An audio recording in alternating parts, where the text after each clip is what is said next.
This video is brought to you by Miniature Market. Thousands of board games, discounted prices, miniaturemarket.com. Hello my friends, it's the Game Boy Geek here. Today we're going back to cities. We're going to be between two cities, but today we're going to be building capitals and districts and civic buildings in between two cities capitals. This is for 3 to 7 players with 1 and 2 player variants. This is the expansion to the base game between two cities. So let me show you what's in the box and what's new.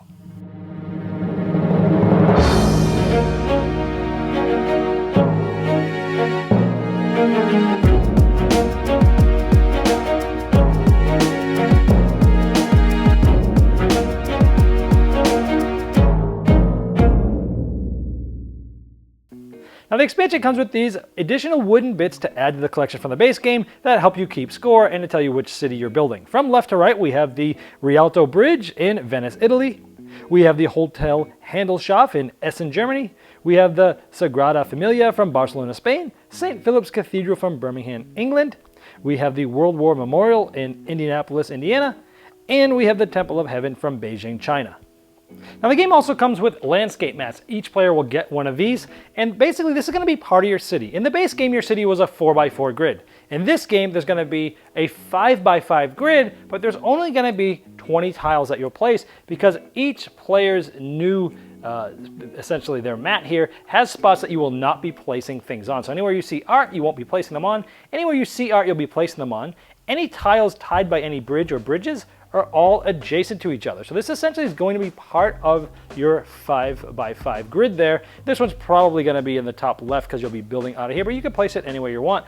And they're very different. So this one has an adjacency here, has some nice flowers. The next one here has sort of this little S thing here with these two being adjacent. This one has, this is adjacent to this, which is also adjacent to this. And that might be really good for doing some of those shop adjacency scorings. This one has sort of a tunnel going through, which is interesting.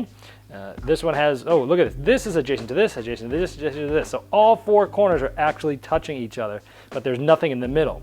And then this one just has one bridge going here, but you've got a big chasm like that. Now the game itself is still played similarly, where you'll be drawing tiles and passing it one direction. You'll go to the big large tiles, and then you'll do a whole round of the small tiles again to end the game, but you'll have 20 tiles placed down in a 5x5 grid, as I mentioned. Now in these 9 tiles, there are some new tiles added, so let's talk about what those do. Now there's 21 of these civic tiles in the game, and you'll get a different amount of points depending on what is adjacent to them at the end of the game. There's both a positive and a negative thing that could possibly be adjacent to it. Now this is City Hall, so what it wants next to it is a tavern and another civic building. Makes sense because City Hall is usually there with food and drinks, and also near other buildings. So for example, if I had placed another building here, let's say another civic building, I have fulfilled one of these things. So by the default, it's worth 1 point. If I have one of these, it's worth 3 points. If I'm next to both different types of things, it's worth 6 points. So if a tavern weren't here on one side and this is there, then I would essentially get 6 points for this. Now remember that this mat is just where you're starting. Your first tile has to start on the mat, then every other tile just has to be adjacent to at least one other tile. And even though I already have both things that I needed, you think it's worth 6, but a negative effect is a factory, because you don't want a factory next to City Hall. If this tile ends up going there, regardless of if I got the 2 positive things, if it's a negative, I always just get 1 point for that tile. So it's 1 point by default, up to 6 points if I get the right things next to it, but regardless of anything, if a negative thing happens, it's just 1 point. Where this cemetery wants a civic building, and it wants a park. So we put it like that, but you don't want any shops next to the cemetery because, let's be honest, who wants to shop next to a cemetery, really? So this one would also be worth 6 at this point, assuming it does not get a shop adjacent to it by the end of the game. And that's how the civic buildings work. And here's just a handful more that you can look at: the hospital, the carriage house, market square, treasury, post office, library. Again, there's 21 new tiles in the game. Here's just a few of them. Now here's my 5x5 grid at the end of the game, and remember, you're only having to put out 20 tiles because the landscape mats will basically have spots that don't get used. In this case, this is in the middle because that's conducive to this map, but as we showed you, some of the maps will have your cities looking completely different from that. Now at the end, you have the 20 tiles. We're also going to score, in addition to the normal wage, we're going to score for different districts. So randomly, there'll be 3 districts that will score different amounts, and these cards come out randomly at the beginning of the game. One will be left out. For example, in this case, the shops, the yellow shops are left out. We have taverns and houses. We have civic buildings and factories, and we have businesses, commercials, and parks. And this will be different every game. Now, whoever has the single largest district of these types of buildings being adjacent will get 9 points. Second place will get 3 points, and so on and so forth. 8 and 4, and 7 and 5. So this one's really big for first, not so much for second. On the other hand, these two are very close, and this one's sort of in the middle, but they all add up to about 12 points. So interesting ways to change what you're going for. So the first district was the reds and the browns. So essentially the homes and the taverns. This is 2, and this is 2. They're not adjacent to each other, and so the biggest district, I have one single over here. So the biggest is 2. These are tied for 2. So my biggest would be 2. If I had the most, I would get those district points of 9. The other one was essentially factories and civic buildings. And in this case, I actually don't have anything. I guess just these 2 civic buildings, no factories next to them. So again, 2, I didn't do very well with that one. But I went heavy for the third district, which was parks and commercial. And I have 1, 2, 3, 4, 5, 6. These ones don't count. You always just take the largest. I probably would have won that one. And once you've added all those points up then just like normal, whoever has the most points is the winner. Now when playing the solo game, the player you're playing against has a new board. When you get Civic Tiles, they're 1 point. If you're able to have more of the first requirement greater than what the negative requirement is, well then you'd move it down and it's 3 points. If that player has, on the second requirement, has more than the negative, then it gets moved down to 6 points, so it slides down depending on that player's city. And also when scoring the districts, you take either one of the 2 that's in the district, you take the maximum you have there, plus 1, and that gets them the district totals for trying to win those from you. And in case you're wondering, yes, everything fits into the base box. Now, Between Two Cities is a tile drafting game that I liked quite a bit, the base game. It's one of those games, drafting games do this really well, where you can play a pretty high player count and play it pretty quickly and just have some interesting things. And the thing that I liked most about the game was being able to work with each neighbor, trying to make the city the best you can. You're actually working cooperatively with 2 different people, and I love that. So that was the base game. Now this expansion, this is what I think about expansions. I love expansions that do a few different things. I want them to add different ways to think about the game without adding too much complexity.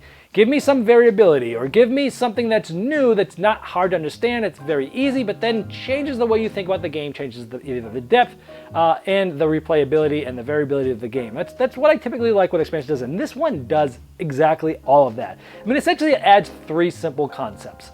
You have the Civic Tiles, which are awesome. You have those landscape mats, which are beautiful, and you have the district. So let's talk about each of those. So in a sense, this did add a lot of depth and a lot of replayability without adding a lot of complexity. So 2 thumbs up for this. It's exactly what an expansion should do. I think this is going to be great for people that played Between Two Cities and thought, well, it's a good gateway game, but it probably won't come out too often. It's rather too light for me. This game, even though again it's just adding a few simple things, it really is so much more thinky as to what to take. For example, first of all, you're building a bigger city, so there's more variables to think about. You have those different landscape mats, so now you have different things that are adjacent to different other ones. You want to figure out where in your city that thing should go.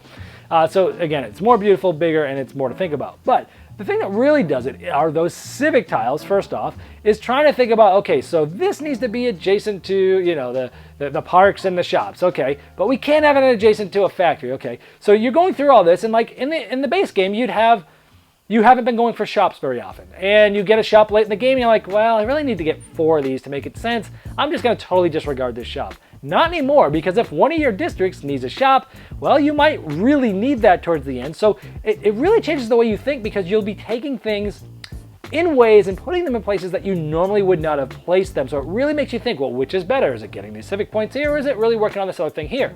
Or that brings you to the next thing, which is like the districts. Genius how this is just simple, and it just changes every game. It's all random. One of them's randomly left out. I like that aspect. So then you have that on top of those Civic Tiles, on top of these districts where you're trying to figure out, I could put that shop here, which will help with my Civic Tile, but if I put this other thing here, I won't get the 6 points for the Civic Tile. 3's enough, but I'll start to build this district, which is worth the 9 points. And wow, just adding those 2 different things, it's so simple, mechanically easy to teach, but boy, does it open up a lot of depth. And it really is a much more thinky game. So 2 thumbs up here. If it's something that you thought was too light, I absolutely think that you should get this. And the last big positives are, hey, everything fits in the standardized base box, which I love because, as you can see behind me, I don't have a lot of space left. So I was able to fit everything in the box. That's good. So I don't actually have anything negative to say about this. I think it was perfect the way this thing was done. I love how everything interacts. I love how things are thematic. Oh, you wouldn't put the shop next to the cemetery. Well, duh, but we'll put a park. And so I love how like these city games can be very thematic. This does it as well. So it does exactly what I wanted. So excellent job. If you want something a little bit deeper than the base game without a lot of complexity, this expansion's a no-brainer, and that's Between Two Cities, Capitals. This video was sponsored by Miniature Market's Review Corner. The Review Corner features podcasts, video, and written game reviews by gamers for gamers. Miniature Market, the online gaming superstore. Thousands of board games, discounted prices. Check them out at miniaturemarket.com.